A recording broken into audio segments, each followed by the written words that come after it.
Biswajit Baral, public prosecutor, Ganjam. କଣ କହିବି sir, ଆଜି ଯୋଉଭଳି କାର୍ଯ୍ୟକ୍ରମ ରହିଥିଲା କଣ ରହିଥିଲା, କିଭଳି ଭାବେ ତଥ୍ୟ ରହିଥିଲା? ଆଜି ଆମର ବ୍ରହ୍ମପୁର ଯୋଉ Biju Patnaik homeopathy college, medical college and hospital,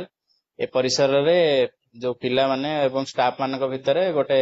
awareness କରିବା ପାଇଁ ପ୍ରିନ୍ସିପାଲ ମ୍ୟାଡାମ ଆମକୁ ଆଜି ନିବେଦନ କରିଥିଲେ ଏବଂ ସେଥିପାଇଁ ଆମେ ଆଜି ଆମର ଡେପୁଟି ଡାଇରେକ୍ଟର ବ୍ରହ୍ମପୁର ଜୋନ ର ସାର୍ ସୁବ୍ରତ ମହାନ୍ତି ସାର୍, ଆଉ ଛତ୍ରପୁରର additional PP Rajesh Mishra sir ଏବଂ ଆମର ସମାଜସେବୀ ମିଶ୍ର ସାର୍ ଆଉ ମୁଁ ମାନେ ଆସିଥିଲୁ ଆଜି କଲେଜ ପରିସରରେ ଯୋଉ ଅଡିଟୋରିୟମ ରେ ଆଜି ଗୋଟେ କର୍ମଶାଳା ହେଲା, ଯୋଉଥିରେ କି ପିଲାମାନଙ୍କୁ ବର୍ତ୍ତମାନ ଯୋଉ ସାଇବର ସିକ୍ୟୁରିଟି ରିଲେଟେଡ ସବୁ ବାର୍ତ୍ତା ଦିଆଗଲା, ଯୋଉଥିରେ କି ସେମାନେ କୋଉ କୋଉ ଜିନିଷ ପାଇଁ ସାଇବର କ୍ରାଇମ ହଉଛି ଏବଂ ତାକୁ କିପରି ଅଟକା ଯାଇ ପାରିବ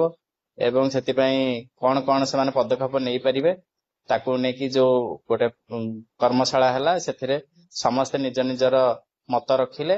ଏବଂ ଆଜି ପିଲାମାନେ ଏହା ଦ୍ୱାରା ଉପକୃତ ହୋଇଥିବେ ବୋଲି ଆମେ ଆଶା କରୁଛୁ। ମୁଖ୍ୟତଃ ଯୋଉଭଳି ଭାବେ ଏବେ ଚାଲିଛି ସାଇବର ଠକ ମାନେ କିଭଳି ଭାବେ ଅଛନ୍ତି, ତାକୁ ନେଇ କଣ ବିଶେଷ ଭାବେ ବର୍ତ୍ତମାନର ସ୍ଥିତିକୁ ନେଇ କଣ ଆଲୋଚନା କରୁ? ବର୍ତ୍ତମାନ ନା ଆମର ଯୋଉ ନୂଆ ଟେକ୍ନୋଲୋଜି, ଆର୍ଟିଫିସିଆଲ ଇଣ୍ଟେଲିଜେନ୍ସ ଆଉ କ୍ଲୋନିଂ କିଭଳି ସବୁ ହଉଛି, ତାକୁ ନେଇକି ଆମର deputy director Subrata Mohanty sir ତାକୁ ସବୁ ପିଲାମାନଙ୍କୁ ଆୱେର କରିଥିଲେ ଯେ କିଭଳି ପାସୱାର୍ଡ ସିକ୍ୟୁରିଟି, ଷ୍ଟ୍ରଙ୍ଗ ସିକ୍ୟୁରିଟି କୋଉଭଳି ରଖିବ ଏବଂ କିଭଳି ଲୋଭର ବଶବର୍ତ୍ତୀ ନ ହୋଇ କିଭଳି ନିଜର ଯେଭଳି ପଇସା ହରଉଛନ୍ତି, ବ୍ୟାଙ୍କରୁ ଡାଇରେକ୍ଟ ମେସେଜ ଦ୍ଵାରା ସବୁ ପଇସା କଟୁଛି, ଏଇ ସବୁ ଜିନିଷ କିଭଳି ରୋକା ଯାଇପାରିବ, ସେଥିପାଇଁ ପିଲାମାନଙ୍କୁ ସବୁ ବତା ଯାଇଥିଲା।